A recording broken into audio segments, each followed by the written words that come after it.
రిషికొండపై పచ్చని రిసార్ట్స్ తొలగించి విలాస భవనం కట్టారు ఎమ్మెల్యే గంట.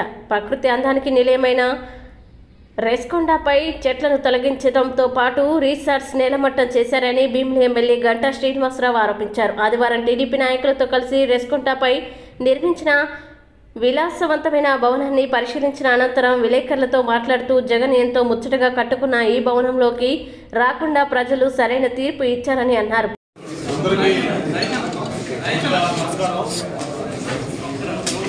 ఎన్నో ఏళ్ల ఉత్కంఠ దాదాపు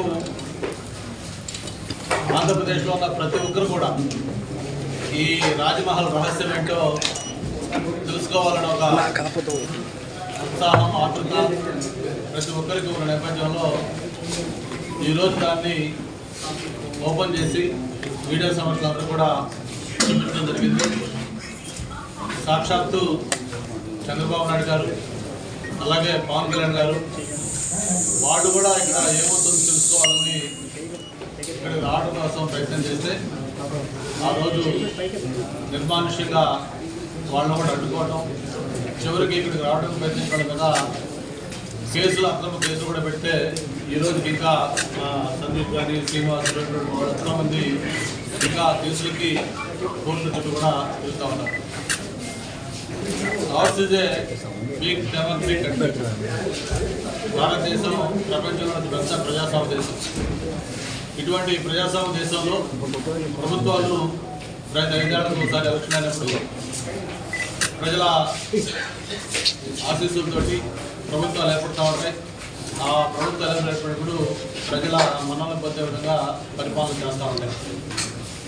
అయితే దానికి భిన్నంగా 2019లో ఏదైతే జగన్మోహన్ రెడ్డి గారు ఒక్క ఛాన్స్ అని చెప్పని ఈ రాష్ట్రంలో అధికారంలోకి వచ్చారో వచ్చిన దగ్గర నుంచి కూడా ఆయన పరిపాలన ఎలా సాగిందో మనం చూసాం. ఒక ప్రజావేదిక కూర్చువేతతోటి ఒక విధ్వంసకరమైన యాక్టివిటీతోటి ఈ రాష్ట్రంలో పరిపాలన స్టార్ట్ అయింది.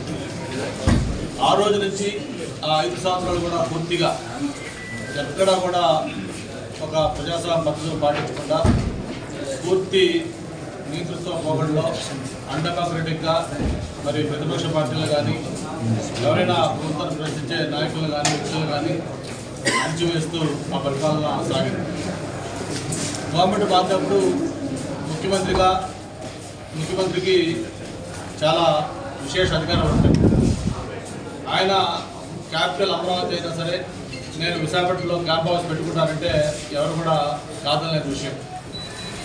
ఆయన క్యాంప్ హౌస్ పెట్టుకుంటాను విశాఖపట్నంలో చూడటానికి నాకు ఒక బంగ్లా కట్టాలంటే ఎవరు కూడా ప్రశ్నించలేని విషయం. కానీ దానికి భిన్నంగా విశాఖపట్నంలో రాజధాని అని చెప్పి అసెంబ్లీ సాక్షిగా అమరావతి రాజధాని అని చెప్పి అంగీకరించి మళ్ళీ అధికారంలోకి వచ్చిన తర్వాత దాని మీద యూటర్న్ తీసుకొని లేదు 3 రాజధానులు, Visakhapatnam executive capital, Amaravati legislative capital, Kurnool judicial capital అని చెప్పని ఆయన మాట తప్పివ్వడం చెప్పి అక్కడ యూటర్న్ తీసుకున్నారు. సరే దాన్ని ఎలాగూ న్యాయస్థానాలు అంగీకరించకపోయినా కూడా నేను ఉంటానని చెప్పని ఇక్కడ చెప్పడం జరిగింది. దాన్ని కూడా చూసాం మనం. అనేక వాయిదాలు వేశాడు, అనేక పండుగల పేరు చెప్పారు, ముఖ్యమంత్రులు చెప్పారు, ఇన్ఛార్జీలు చెప్పారు, మంత్రులు చెప్పారు, ఎమ్మెల్యేలు చెప్పారు, ప్రతి ఒక్కరు కూడా డేట్లు చెప్పారు, దిగువ వచ్చేస్తున్నాడు. చివరికి ఆయన రాకుండానే ఆయన పదవి కాలం కూడా అయిపోయింది.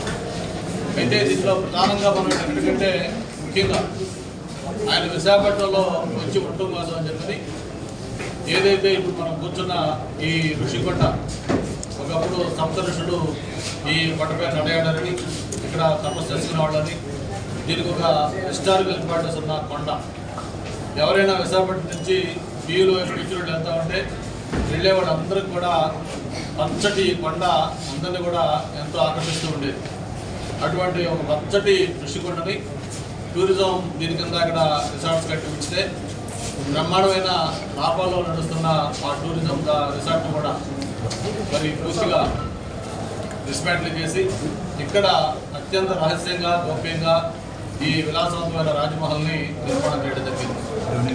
ప్రభుత్వం ఏదైనా ఒక నిర్మాణం చేసేటప్పుడు దాంట్లో రహస్యాలు ఉండవు. బహిరంగంగా ఆ బిల్డింగ్ దేనికోసం కడతా ఉన్నారు, ఎంత విస్తీర్ణత కడతా ఉన్నారు, ఎంత ఎస్టిమేట్తో కడతా ఉన్నారు, అందులో ఏమేమి ఫెసిలిటీస్ ఉంటాయి, ఇవన్నీ డ్రాయింగ్స్తో సహా బయట డిస్ప్లే చేస్తారు. కానీ దానికి భిన్నంగా దీన్ని అత్యంత గోప్యంగా, నాకు తెలిసి బహుశా ఈ దేశంలో ఏ భవనం కూడా ఇంత వివాదాస్పదం కానీ ఇంత సెన్సేషన్ కానీ క్రియేట్ చేసి ఉండదు. కళ్ళు పూసుకుంటే 5 ఏళ్ళు తెచ్చుకుంటూ మళ్ళీ మళ్ళీ అధికారం అంటారు. బాధ్యత అదే చెప్పింది. ఇంకా ఇప్పుడు కూడా ఇలా పంచాయతీ అంటే మామూలు పరాజయం కాదు. గతంలో పొలిటికల్ పార్టీస్ ఓడిపోతుంది ఎలక్షన్స్, కానీ ఇప్పుడు హిస్టరీలో జరగని పరాజయం. 150 సీట్లతో గెలిచిన ఒక గవర్నమెంట్ 5 ఏళ్లలో 11 సీట్లు. ఆ 11 కూడా చూస్తే మీకు ఎలాగో రీసెర్చ్ చేశారు. పెద్దిరెడ్డి రామచంద్ర అంటే కూడా 4,500 ఇచ్చాడు. మొత్తం 28 మంత్రుల్లో ఒక్క మంత్రి గెలవాలి, 24 మంత్రులు ఓడిపోయారు. మన ఉత్తరాల దగ్గర నుంచి మొత్తం అన్ని ప్రాంతాలు. మరి మెజార్టీలు కూడా ఎలాంటి మెజార్టీలు చూసాం. దాదాపు ఉమ్మడి జిల్లాలో 8 జిల్లాలు క్లీన్ స్వీప్, ఎక్కడ కూడా మోడీ కొట్ట వేసి అంటే ఇంకా అంత అయినా కూడా ఇంకా ఆయన ముఖాయం చేస్తున్నాడు. కింద పడ్డ నాదే పై చేయాలంటే తప్ప ఇంకా మామూలు పరాజయం కాదు. ఎంక్వైరీ అయింది కాదు. రేపు ముఖ్యమంత్రి గారి పర్యటన ఉంటుంది వైజాగ్. వచ్చినప్పుడు ఆయన చూపించిన తర్వాత నాట్ ఓన్లీ ఈ బిల్డింగ్, గత ప్రభుత్వంలో చేసిన అన్యాయాలు, అక్రమాలు, ప్రజల వ్యతిరేక నిర్ణయాలు, ఎక్కడెక్కడైతే డిబేట్ ఉన్నాయో వాటన్నింటి మీద కూడా వచ్చారు.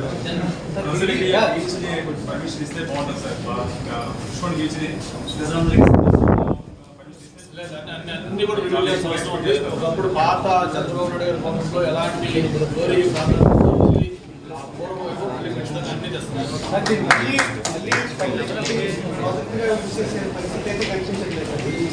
జమీన్ కూడా అదే కదా. ఏం చేయాలంటే దీన్ని ఓట్లు చేయాలా లేకపోతే ఎప్పుడు చేయాలి, దేనికి లేదు ముఖ్యమంత్రి ఉండాలి తప్ప దేనికి వచ్చేదో కట్టుకోలేదు.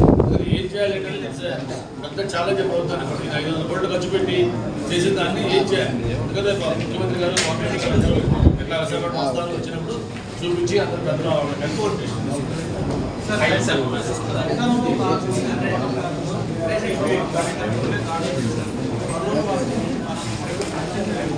ముందు ఓడిపోయిన వాళ్ళ నాయకులు తరాలు తెచ్చుకోవాలి. మంత్రులు వాళ్ళు బాధపడితే బయటికి రాలేదు. వాళ్ళని అలాగే ఎమ్మెల్యేలు ఇప్పుడు తెలుగుదేశం పార్టీ సంస్థ రావడం తెలుగుదేశం పార్టీ వస్తే కాదు ముఖ్యమంత్రిగా ఎన్ని రావాలి ముఖ్యమంత్రి చేశారు.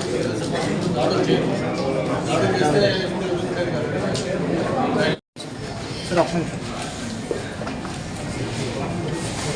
అందరికీ నమస్కారం. ఈరోజు ఋషికొండలో ఏముంది అంటే మనకి కట్టప్ప బాహుబలి ముందుకు చెప్పాడని ఆంధ్ర రాష్ట్రం అంతా కూడా ఒక పెద్ద చర్చనీయాంశం అయితే మళ్ళీ తిరిగి దాని చర్చనీయాంశం ఋషికొండలో ఏముందనే విషయం పైన ఆంధ్ర రాష్ట్ర ప్రజలందరూ కూడా మాట్లాడుతున్నారు. విశాఖపట్నానికి నేను రాజధాని తీసుకొస్తాను చెప్పి జగన్మోహన్ రెడ్డి రాజధాని పక్కన పెడితే ఒక రాజభవనాన్ని అయితే కట్టుకున్నాడు.